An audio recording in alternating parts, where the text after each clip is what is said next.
विनायक चतुर्थी की पौराणिक कथा। श्री गणेश चतुर्थी व्रत की पौराणिक कथा के अनुसार एक बार भगवान शिव तथा माता पार्वती नर्मदा नदी के किनारे बैठे थे। वहां माता पार्वती ने भगवान शिव से समय व्यतीत करने के लिए चौपड़ खेलने को कहा। शिव चौपड़ खेलने के लिए तैयार हो गए, परंतु इस खेल में हार जीत का फैसला कौन करेगा, यह प्रश्न उनके समक्ष उठा तो भगवान शिव ने कुछ तिनके एकत्रित कर उसका एक पुतला बनाकर उसकी प्राण प्रतिष्ठा कर दी और पुतले से कहा, बेटा, हम चौपड़ खेलना चाहता हूँ, परंतु हमारी हार जीत का फैसला करने वाला कोई नहीं है, इसलिए तुम बताना कि हम दोनों में से कौन हारा और कौन जीता। उसके बाद भगवान शिव और माता पार्वती का चौपड़ खेलना शुरू हो गया। यह खेल 3 बार खेला गया और संयोग से तीनों बार माता पार्वती ही जीत गईं। खेल समाप्त होने के बाद बालक से हार जीत का फैसला करने के लिए कहा गया तो उस बालक ने महादेव को विजयी बताया। यह सुनकर माता पार्वती क्रोधित हो गई और क्रोध में उन्होंने बालक को लंगड़ा होने, कीचड़ में पड़े रहने का श्राप दे दिया। बालक ने माता पार्वती से माफ़ी मांगी और कहा कि यह मुझसे अज्ञानतावश ऐसा हुआ है, मैंने किसी द्वेष भाव में ऐसा नहीं किया है। बालक द्वारा क्षमा मांगने पर माता ने कहा, यहाँ गणेश पूजन के लिए नाग कन्याएं आएंगी, उनके कहे अनुसार तुम गणेश व्रत करो, ऐसा करने से तुम मुझे प्राप्त करोगे। यह कहकर माता पार्वती शिव के साथ कैलाश पर्वत पर चली गईं। 1 वर्ष के बाद उस स्थान पर नाग कन्याएं आईं। तब नाग कन्याओं से श्री गणेश के व्रत की विधि मालूम करने पर उस बालक ने 21 दिन लगातार गणेश जी का व्रत किया। उसकी श्रद्धा से गणेश जी प्रसन्न हुए। उन्होंने बालक को मनोवांछित फल मांगने के लिए कहा। उस पर उस बालक ने कहा, हे विनायक, मुझ में इतनी शक्ति दीजिए कि मैं अपने पैरों से चलकर अपने माता पिता के साथ कैलाश पर्वत पर पहुंच सकूं और वे यह देख प्रसन्न हों। तब बालक को वरदान देकर श्री गणेश अंतर्ध्यान हो गए। इसके बाद वह बालक कैलाश पर्वत पर पहुंच गया और कैलाश पर्वत पर पहुंचने की अपनी कथा उसने भगवान शिव को सुनाई। चौपड़ वाले दिन से माता पार्वती शिव जी से विमुख हो गई थी, अतः देवी के रुष्ट होने पर भगवान शिव ने भी बालक के बताए अनुसार 21 दिनों तक श्री गणेश का व्रत किया। इस व्रत के प्रभाव से माता पार्वती के मन से भगवान शिव के लिए जो नाराजगी थी वह समाप्त हो गई। तब यह व्रत विधि भगवान शंकर ने माता पार्वती को बताई। यह सुनकर माता पार्वती के मन में भी अपने पुत्र कार्तिकेय से मिलने की इच्छा जागृत हुई। तब माता पार्वती ने भी 21 दिन तक श्री गणेश का व्रत किया तथा दूर्वा फूल और लड्डुओं से गणेश जी का पूजन अर्चन किया। व्रत के 21वें दिन कार्तिकेय स्वयं माता पार्वती जी से आ मिले। उस दिन से श्री गणेश चतुर्थी का यह व्रत समस्त मनोकामनाओं की पूर्ति करने वाला व्रत माना जाता है। इस व्रत को करने से मनुष्य के सारे कष्ट दूर होकर मनुष्य को समस्त दुख सुख सुविधाएं प्राप्त होती हैं। पौराणिक कथा के अनुसार एक बार माता पार्वती ने अपने शरीर पर लगी हल्दी उतार कर एक बालक का पुतला बनाया और दिव्य शक्तियों से उसमें प्राण डाल दिए। माता पार्वती ने उस बालक का नाम विनायक रखा। इसके बाद माता पार्वती जब स्नान के लिए जाने लगी तो उन्होंने विनायक से कहा कि तुम द्वार पर बैठो और किसी को अंदर मत आने देना। भगवान गणेश ने माता की आज्ञा का पालन करते हुए किसी को अंदर नहीं जाने दिया। भगवान शिव को भी गणेश जी ने माँ पार्वती के कहने पर बाहर ही रोक दिया, जिससे भगवान शिव क्रोधित हो गए। भोलेनाथ को यह नहीं पता था कि गणेश जी कौन हैं और उन्होंने अपने त्रिशूल से उनका सिर धड़ से अलग कर दिया। यह देखकर माँ पार्वती रोने लगती हैं और बहुत क्रोधित हो जाती हैं। माँ पार्वती भगवान शिव को गणेश जी को फिर से जीवित करने को कहती हैं। भगवान शिव अपने गणों से कहते हैं कि जाओ और उत्तर दिशा में जो सबसे पहले सिर दिखे उसे लेकर आओ। जब शिव गण सिर लेने जाते हैं तो उन्हें उत्तर दिशा में सबसे पहले इंद्र का हाथी ऐरावत मिलता है और वो उसका सिर ले जाते हैं।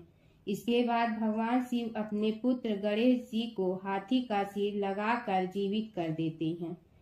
कूर्म पुराण के अनुसार गजासुर नामक एक राक्षस भोलेनाथ का बहुत बड़ा भक्त था और दिन रात उन्हें प्रसन्न करने के लिए आराधना में लीन रहना। गजासुर राक्षस से जुड़ी कथा। कूर्म पुराण के अनुसार गजासुर नामक एक राक्षस भोलेनाथ का बहुत बड़ा भक्त था और दिन रात उन्हें प्रसन्न करने के लिए आराधना में लीन रहता था। उसका जन्म गज और असुर के संयोग से हुआ था और मुख भी गज के समान था। उसकी भक्ति को देख भगवान शिव प्रसन्न हो गए और उससे वरदान मांगने को कहा। गजासुर राक्षस ने वरदान में प्रभु को उसके पेट में ही निवास करने को कहा। इस वरदान को पूरा करने के लिए शिव जी गजासुर के पेट में समा गए। जब भोलेनाथ को माँ पार्वती खोजने लगी तो वो कहीं नहीं मिले। उन्होंने विष्णु जी को भोलेनाथ का पता लगाने को कहा और भगवान विष्णु ने अपनी लीला दिखाई और भगवान विष्णु ब्रह्मा जी और नंदी गजासुर के महल में नाचने के लिए गए। नंदी का अद्भुत नृत्य देखकर गजासुर बहुत प्रसन्न हो गया और नंदी को वरदान मांगने को कहा। फिर नंदी महाराज ने अपनी चतुराई से भोलेनाथ को मांग लिया। गजासुर समझ गया कि उसके महल में स्वयं भगवान पधारे हैं और उसे अपना वचन निभाना पड़ा। गजासुर के वचन पूरा करने से भगवान विष्णु प्रसन्न हुए और उसे वरदान दिया कि समय आने पर उसे ऐसा मान सम्मान मिलेगा कि लोग तुम्हारी पूजा करेंगे। जब भोले बाबा ने गणेश भगवान का सिर काटा था तब श्री हरि ने गजासुर का ही शीश काट कर लगाने को दिया था और ऐसे भगवान गणेश के धड़ पर एक हाथी का सिर लग गया और गजासुर के मुख को वो सम्मान मिला जिसका वचन श्री हरि ने दिया था। कथा। एक समय की बात है कि विष्णु भगवान का विवाह लक्ष्मी जी के साथ निश्चित हो गया। विवाह की तैयारी होने लगी। सभी देवताओं को निमंत्रण भेजे गए परंतु गणेश जी को निमंत्रण नहीं दिया। कारण जो भी रहा हो, अब भगवान विष्णु की बारात जाने का समय आ गया। सभी देवता अपनी पत्नियों के साथ विवाह समारोह में आए। उन सब ने देखा कि गणेश जी कहीं दिखाई नहीं दे रहे हैं। तब वे आपस में चर्चा करने लगे कि क्या गणेश जी को कोई न्योता नहीं दिया है या स्वयं गणेश जी ही नहीं आए हैं। सभी को इस बात पर आश्चर्य होने लगा। तभी सब ने विचार किया कि विष्णु भगवान से ही इसका कारण पूछा जाए। विष्णु भगवान से पूछने पर उन्होंने कहा कि हमने गणेश जी के पिता भोलेनाथ महादेव को न्योता भेजा है। यदि गणेश जी अपने पिता के साथ आना चाहते हैं तो आ जाते। अलग से न्योता देने की कोई आवश्यकता भी नहीं थी। दूसरी बात यह है कि उनको 1.25 मन मूंग, 1.25 मन चावल, 1.25 मन घी और 1.25 मन लड्डू का भोजन दिन भर में चाहिए।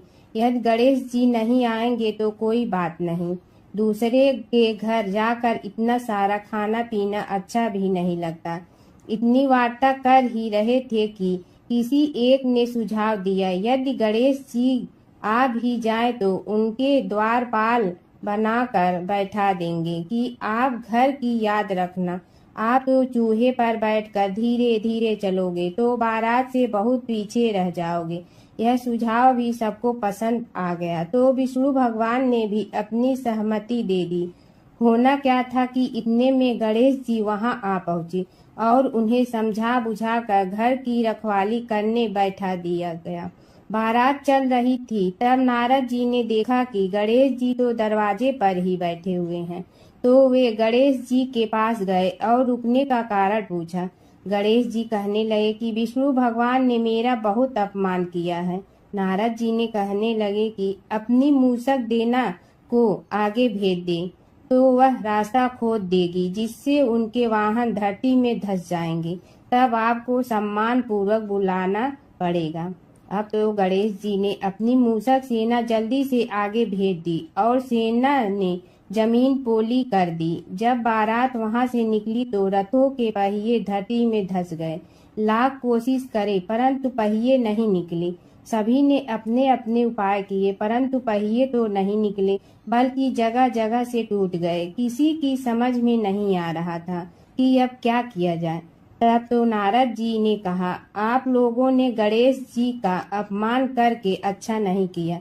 यदि उन्हें मना कर लाया जाए तो आपका कार्य सिद्ध हो सकता है और यह संकट टल सकता है। शंकर भगवान ने अपने दूत नंदी को भेजा और वे गणेश जी को लेकर आए। गणेश जी का आदर सम्मान के साथ पूजन किया। तब कहीं रथ के पहिए निकले। अब रथ के पहिए निकल के परंतु टूट फूट गए तो उन्हें सुधारे गए। पास के खेत में खाती काम कर रहा था, उसे बुलाया गया। खाती अपना कार्य करने के पहले श्री गणेशाय नमः कहकर गणेश जी की वंदना मन ही मन करने लगा। देखते ही देखते खाती ने सभी पहियों को ठीक कर दिया। तब खाती कहने लगा कि हे देवताओं, आपने सर्वप्रथम गणेश जी को नहीं मनाया होगा और न ही उनकी पूजन की होगी, इसीलिए तो आपके साथ यह संकट आया है। हम तो मूर्ख अज्ञानी हैं, फिर भी पहले गणेश जी को पूजते हैं, उनका ध्यान करते हैं। आप लोग तो देवतागण हैं, फिर भी आप गणेश जी को कैसे भूल गए। अब आप लोग भगवान श्री गणेश जी की जय बोल कर जाएं तो आपके सब काम बन जाएंगे और संकट कट जाएंगे।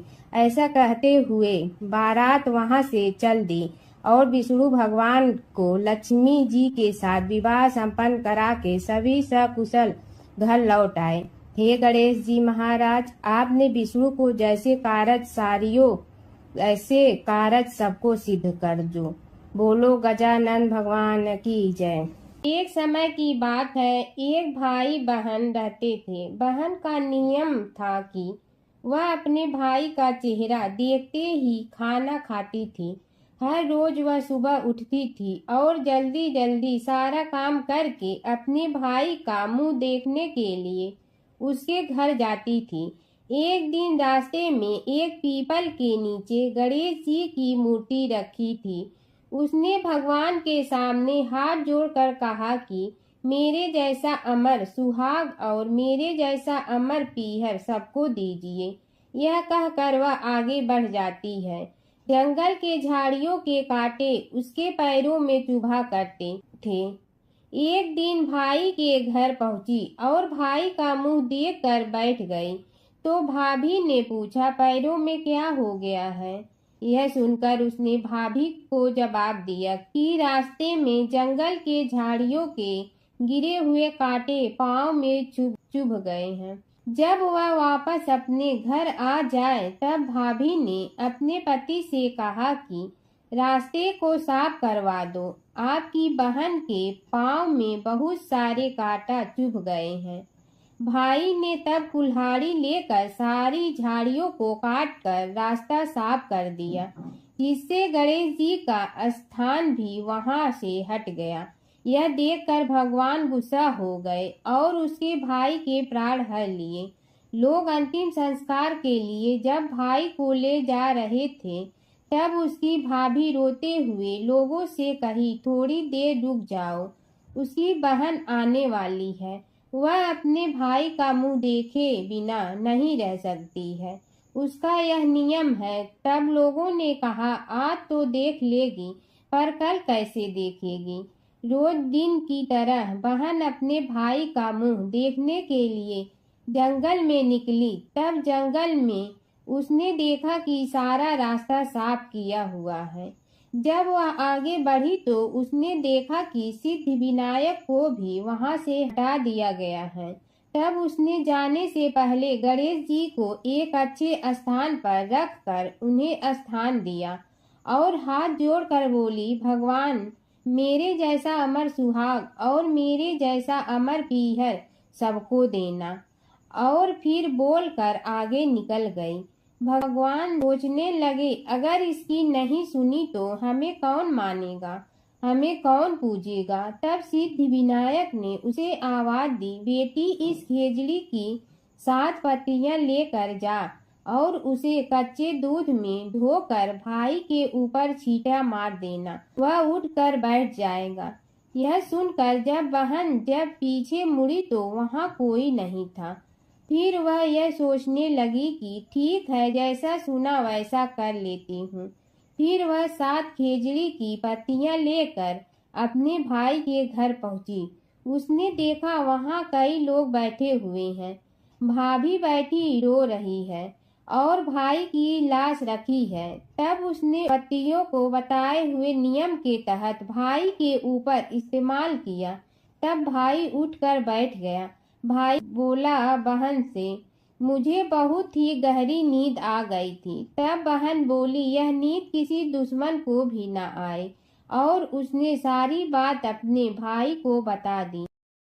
जय गणेश जय गणेश जय गणेश देवा, जय गणेश जय गणेश देवा। माता जकी पार्वती पिता महादेवा, माता जकी पार्वती पिता महादेवा।